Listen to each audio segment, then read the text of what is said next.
مالك يوم الدين إياك نعبد وإياك نستعين والصلاة والسلام على سيد المرسلين نبينا محمد صلى الله عليه وعلى آله وصحبه ومن تبعهم بإحسان إلى يوم الدين أما بعد.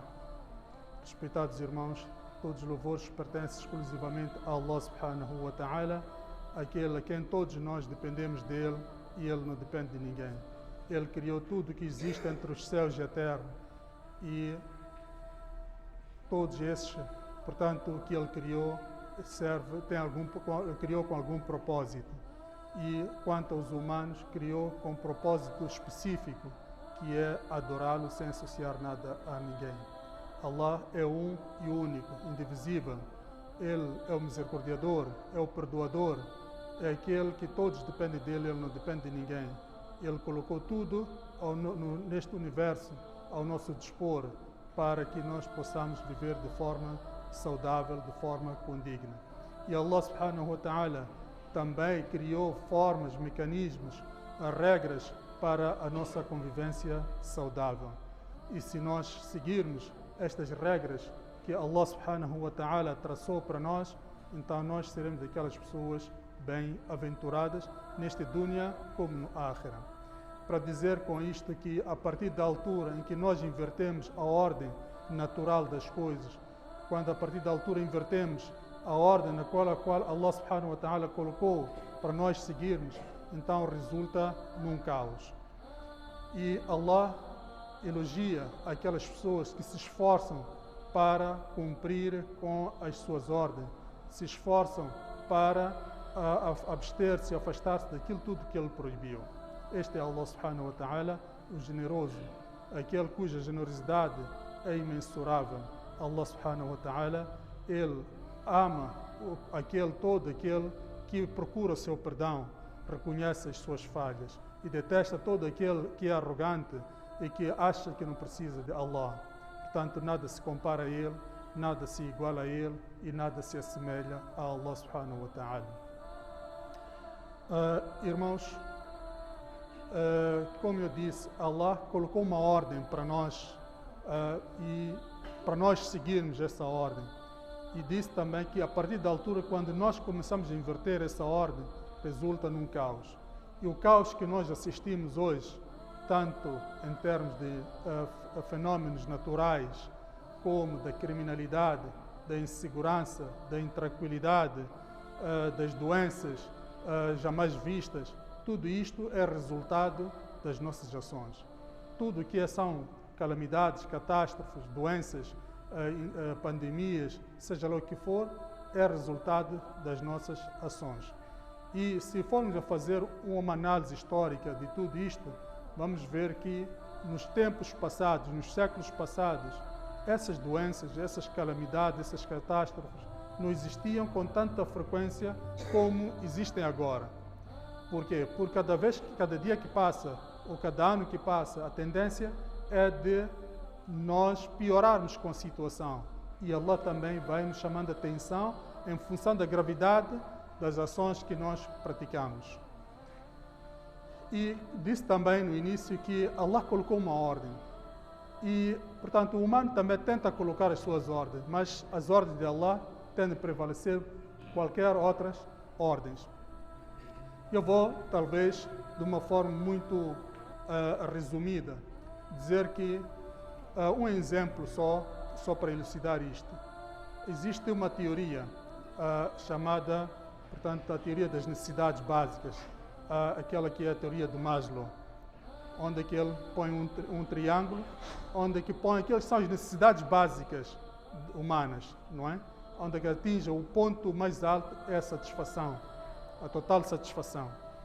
Aquilo, aparentemente, é aquilo que todos nós precisamos, mas aquilo só se limita apenas aqui no dunya. E Allah colocou uma teoria que, se nós conseguirmos, e veja só que a teoria do Maslow, a pirâmide das necessidades de Maslow, ela fecha no fim, enquanto que Allah deixa aberta as tuas necessidades para serem aqui no dunya como no akhirah. E apesar de estar aberta, mas colocou 5 necessidades que são básicas, as 5 necessidades básicas que Allah subhanahu wa ta'ala traçou para nós. Aquilo que em árabe diz al-daruriyat al-khams, as 5 necessidades básicas. Significa o que essas necessidades? Significa que devem ser preservadas a qualquer custo. De quaisquer das formas devemos preservar estas 5 necessidades por serem básicas, serem fundamentais. E quais são essas 5 necessidades? São, portanto, a din, a religião ou a religiosidade, inclui-se nisto. A religião, que é o Islã, e a religiosidade, que é a prática desta religião. E temos também a nafs, a vida, a alma, a vida humana. Deve ser preservada a qualquer custo. E quando nós falamos da vida humana, significa que você deve preservar a sua vida, de outras também, a qualquer custo. Portanto, a vida do homem, a vida humana é sagrada e ela deve ser preservada a não ser em justa causa. E a justa causa não implica você fazer o quê? A retaliação, a vingança ou aquilo que se chama o quê? Pelas próprias mãos. Querer se vingar com as suas próprias mãos. Não inclui isto. Há mecanismos próprios para isso. Portanto, isto para dizer que ninguém tem direito de tirar a vida a ninguém e ninguém tem direito de tirar a sua própria vida. A vida, a alma, Allah emprestou a si, cedeu a si como amanat para você poder fazer o uso, como deve ser. Porque você, depois da sua morte, vai ser questionado acerca disto. Esta alma que Allah emprestou a si, o que é que você fez com ela? O que é que você, quais são, o que é que durante esta tua permanência aqui neste mundo você fez? Para isto dizer que Allah emprestou a si e não te pertence. E aqui abrindo um parênteses, não é meu tema de hoje, mas abrindo um parênteses para dizer que, seja quais forem os motivos, sejam quais forem as dificuldades que você estiver a enfrentar, nunca deve te passar pela cabeça tirar a sua própria vida. Nunca. Um muçulmano não pode pensar nisto. Não pode nem por um segundo pensar em tirar a sua própria vida. Seja por dificuldades de emprego, seja pela pobreza extrema, seja por causa de relações amorosas fracassadas, seja qual for o motivo, ou perdeu parentes, então te leva à depressão, seja qual é o nível da depressão que você se encontrar, nunca deve passar pela sua cabeça tirar a sua própria vida. Até aqueles que dizem que não, este está entubado, portanto vamos pôr ele descansar, arrancar os tubos, tirar a vida a ele. Nem nessas circunstâncias não nos pode passar pela cabeça isto. A vida humana é sagrada e a alma pertence a Allah e vamos ser, portanto, questionados acerca disso. E a seguir temos o que é al-aql. Al-aql tem a ver com a saúde mental. A saúde mental deve ser preservada a qualquer custo. A saúde mental deve ser preservada a qualquer custo. Isto para dizer o quê? Qualquer que seja coisa que possa perturbar, possa alterar o seu juízo normal, então é haram. E nós devemos preservar a nossa mente de qualquer poluição, de qualquer coisa que possa causar a sua alteração. E a seguir temos al-ird, é o nosso tema de hoje. Al-ird, a honra, o bom nome. O bom nome e a honra da pessoa, a sua própria honra, o seu próprio bom nome e também dos outros, deve ser preservado a qualquer custo. Todas as tentativas de pôr em causa o nome de alguém, todas as formas de pôr em causa a honra de alguém, são haram no Islã. Iremos falar daqui a pouco acerca disto. E depois temos o quê? Al-mal, os bens, o dinheiro. O dinheiro que você possui, a riqueza que você possui, seja pouco ou muito, não interessa. Fique sabendo que Allah subhanahu wa ta'ala cedeu a ti como amanat para você fazer o uso criterioso deste bem. Seja pouco o dinheiro que você tem, os bens que você tem, ou muitos, então não é tua pertença, é pertença de Allah. Ele apenas deu a si para você fazer o uso racional. Veja só que Allah, até o comer e beber, Ele proíbe você esbanjar. Esbanjamento ao comer e beber. Kulu washrabu wala tusrifu. Comam e bebam, mas não esbanjem. Alguém pode perguntar aqui, como é que se faz isso de comer, ou esbanjar no comer e beber? Há pessoas que quando comem a sério. Come até não conseguir levantar. Então isto também é exagerado, não é? Como também beber até ultrapassar os limites não é permissível. Se até neste detalhe Allah proíbe, agora o que você vai dizer dos bens? Portanto, o dinheiro que você recebe, que você faz o negócio, seja qualquer forma lícita que você recebe este dinheiro, você deve usar de forma racional, sem esbanjar, sem fazer o uso de forma sem tirar proveito disso assim aos outros. Mas o meu tema de hoje está relacionado com a honra. Mas antes de falar com a honra, queria abrir mais um parênteses aqui para falar da primeira necessidade básica que eu disse, que é a religiosidade ou a religião. E disse no início que a religião deve ser preservada, falamos do Islã. A sua religiosidade também deve ser preservada a qualquer custo. Você, onde quer que você esteja, você deve saber que é muçulmano. Em que circunstâncias você estiver, também deve se recordar que você é um muçulmano, você tem compromissos com Allah, você tem obrigações e tem deveres para com Allah subhanahu wa ta'ala no que diz respeito à sua religiosidade, no que diz respeito a esta religião. E Allah subhanahu wa ta'ala diz no Corão uma coisa muito interessante, isto a propósito da época em que nós estamos. Allah diz uma coisa muito interessante, parece que dá resposta àquilo que nós convencionamos como tão normal a coisa. E muitos de nós muçulmanos, não vou falar de nós muçulmanos porque não nos interessa, não é? Nós vamos na onda daquilo que os outros acham que é bonito, daquilo que os outros acham que é bom. Quando digo os outros, refiro a não muçulmanos.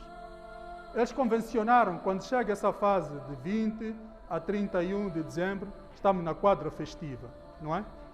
A questão que eu coloco, que quadra festiva você como muçulmano está? Que quadra festiva é essa? E você, de forma inocente, às vezes, e muitas das vezes propositada, você deixa-se levar por isto. Esquece a sua religiosidade, esquece aquilo que Allah, portanto, estipulou, estatuiu no Islã. Por exemplo, Allah diz no Corão: وَالَّذِينَ لَا يَشْهَدُونَ الزُّورَ وَإِذَا مَرُّوا بِاللَّغْوِ مَرُّوا كِرَامًا. Quando fala dos servos de Allah, dos servos do Misericordioso, Ibadur Rahman, diz que dentre os servos do Misericordioso são daqueles que quando passam por um sítio onde que há uma festa, onde que existem festividades ou festas, eles portanto, abandonam esse lugar. Ao passar, ver que neste lugar está-se a praticar estas festividades, então eles passam, não param, continuam a sua caminhada de forma humilde. Aqui o Ibn Abbas, radiallahu anhu, faz o tafsir, وَالَّذِينَ لَا يَشْهَدُونَ الزُّورَ, diz que o zur aqui se refere às festividades pagãs, às festividades dos incrédulos. Então Allah está a dizer a ti, quando você estiver a passar por um lugar onde está-se a comemorar ou uma festa pagã, ou uma festa religiosa que não seja islâmica, então você nem deve parar, deve continuar a caminhar de forma humilde. É uma ordem da parte de Allah. Allah que diz que você não para. Agora, o que dizer daquelas pessoas que participam? O que dizer daquelas pessoas que desejam boas festas? O que dizer daquelas pessoas que ainda promovem estes eventos? Então, você está a preservar a sua religiosidade em si? Está a preservar o seu dino? Está-se a orgulhar da sua religião? Você a promover? E alguns, infelizmente, dos nossos ulama dizem que não há problema nenhum, porque nós convivemos com não muçulmanos, desejar a eles boas festas, Feliz Natal. Isto aqui eu acho que é um pouco grave quando nós pensamos desta forma. Porque você está a querer dizer que eles, quando comemoram o nascimento do Senhor deles, do Deus deles, da cruz em que ele foi crucificado, você está de acordo com isto? Você está a querer implicitamente dizer que não, vocês estão bem naquilo. Você está a promover o shirk. Aquilo que eles estão é o shirk. Você está para aceitar isto, dizer que boas festas felizes, no shirk em que vocês estão. Isto é grave, tem a ver com o imã. E a origem dessas festas, duas festas, tem origens pagãs. Tentaram fazer um arranjo para embelezar a coisa como se fosse uma festa, mas é tudo pagão, aquilo tem a ver com shirk. todo tipo de shirk que se encontra aí.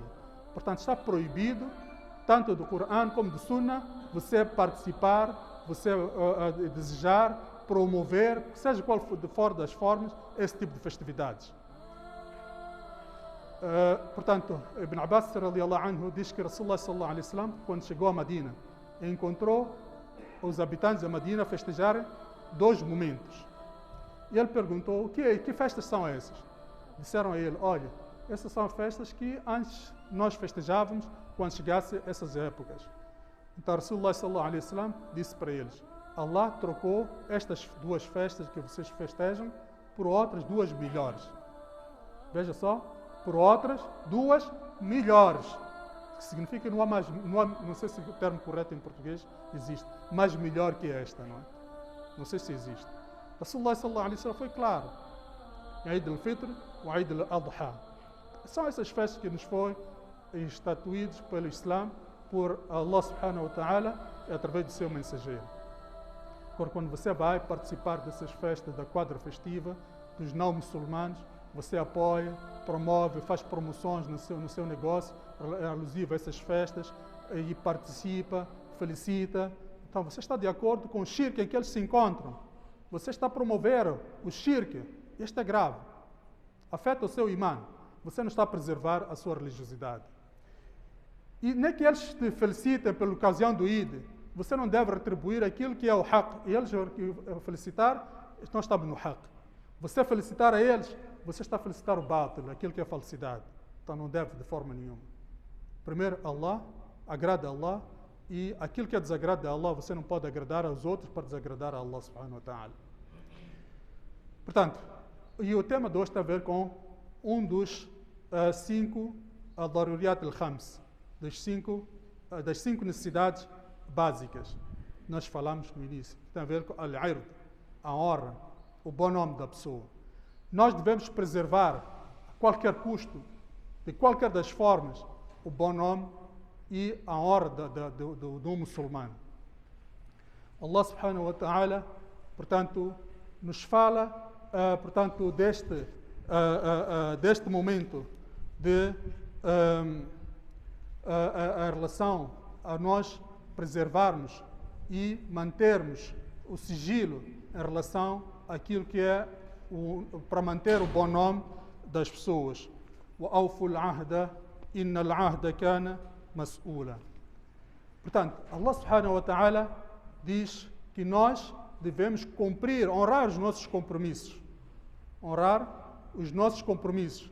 Honrar o nosso pacto. Porque seremos questionados acerca disso. Seremos questionados acerca disso.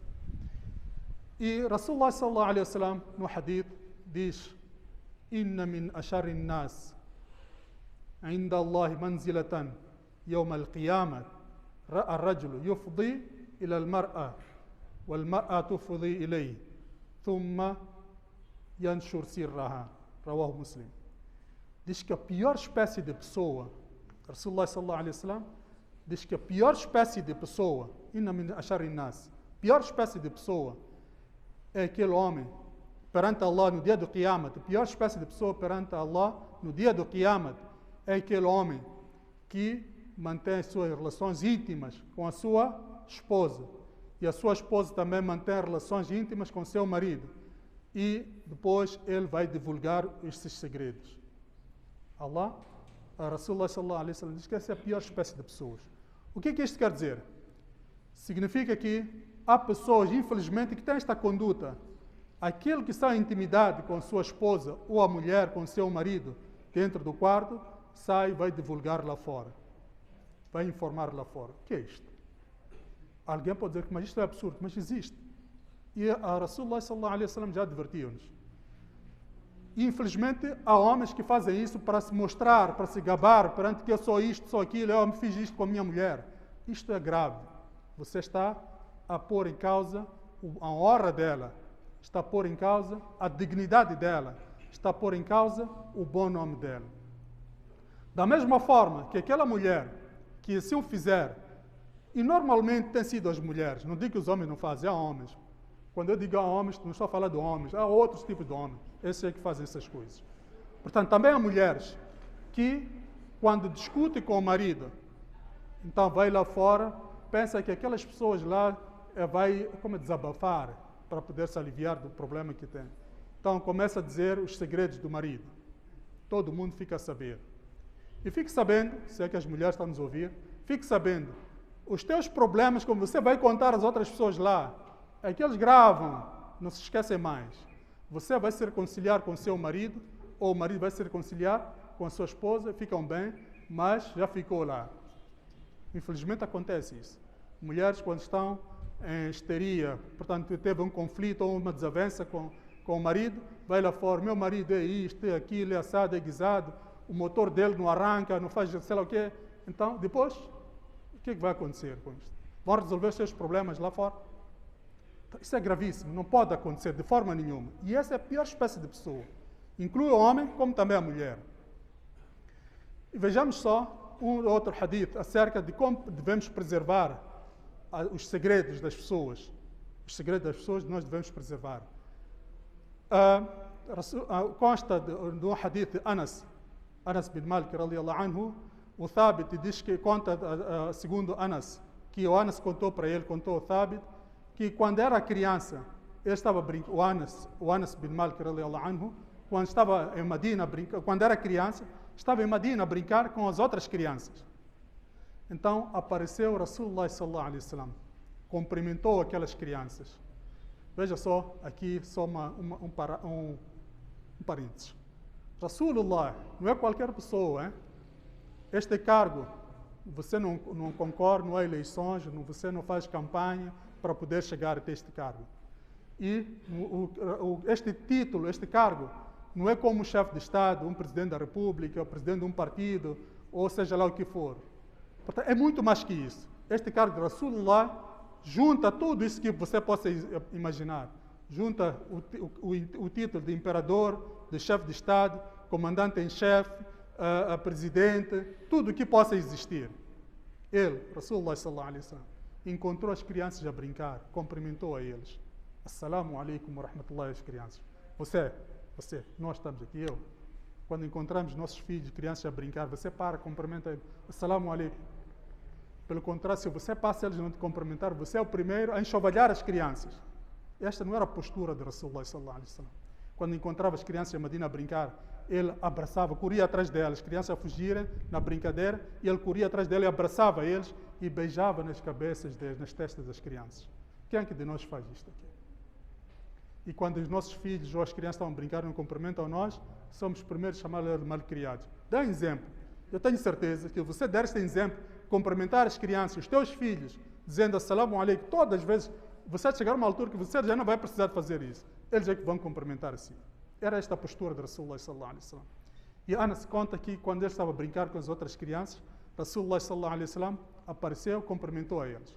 E chamou ao Anas, mandou a ele para um assunto qualquer. E era criança, Anas. E ele demorou. E a mãe ficou preocupada, está à procura dele. Onde é que está o Anas? Ficou preocupado porque não estava a ver, passou da hora normal. Então, quando ele volta e foi ter com a mãe toda preocupada, pergunta a Anas, onde é que você estava? Onde é que você estava esse tempo todo? Disse, olha, eu atrasei porque fui tratar de um assunto de Rasulullah sallallahu alaihi wasallam que ele mandou. Então a mãe perguntou, qual é esse assunto? Aquela criança disse para a mãe, olha, é um segredo de Rasulullah sallallahu alaihi wasallam, não vou te contar. Veja só, uma criança disse que não podia contar à sua própria mãe o segredo de Rasulullah sallallahu alaihi wasallam. Eu pergunto aqui, cada um de nós, seu filho demorou a chegar e disse que ia tratar um assunto que é segredo e que não pode contar. Qual vai ser a sua primeira reação? Você, como pai ou mãe? Se ele não te contar, vai te contar a força, não é? Vai ter que bater, até te contar a força.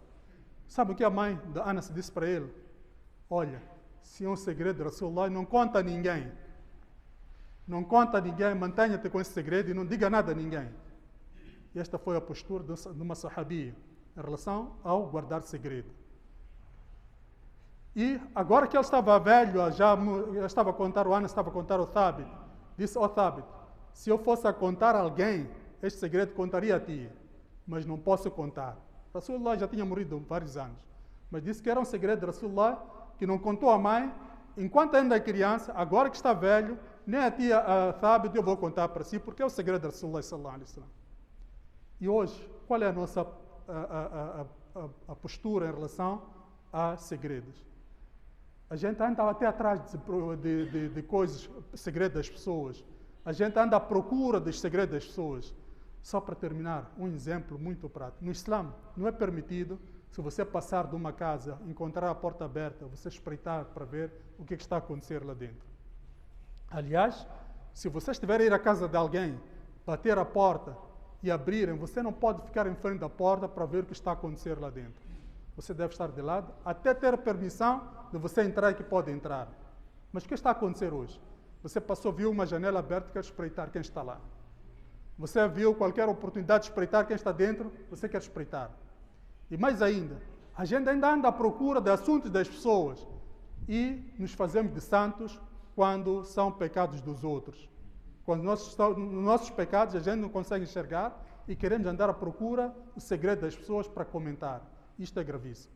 Devemos ter a noção de que isto é muito grave, procurar o segredo das pessoas, procurar aquilo que é a honra, o bom nome e a honra da pessoa para você manchar.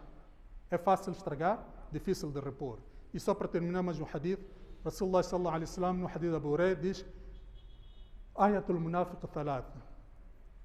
Os sinais de um hipócrita são três. Idha haddatha kadhaba. Quando ele fala, o hipócrita, quando ele fala, mente. Muitas das vezes mente. Se você se considera uma das pessoas que tem mentido constantemente, deve-se incluir nestas qualidades do hipócrita. Idha haddatha kadhaba. Wa idha wa'ada akhlafa. E quando promete, não cumpre. Quantos de nós aqui fazem promessas que não cumprem? Amanhã, depois da manhã, vem, não vai, etc, etc. Isto é gravíssimo, isto. Não pode sair isto, não pode acontecer de um crente. Prometer, não, até crianças. Se você promete a uma criança, deve cumprir. Dizer, a criança não sabe de nada. Não funciona isso. Se você fizer isto, você é um hipócrita. E diz também o outro sinal. وَإِذَا إِتُمِنَ خَانَ. Quando lhe é confiado alguma coisa, ele trai. Quando alguém te confiou uma coisa, qual é a prova que você tem que você deu essa coisa? Que já quer prova nessa altura. Então fique sabendo que você pode trair aquela pessoa, mas você não trai Allah subhanahu wa ta'ala. وآخر دعوانا أن الحمد لله رب العالمين وصلى الله على نبينا محمد وعلى آله وصحبه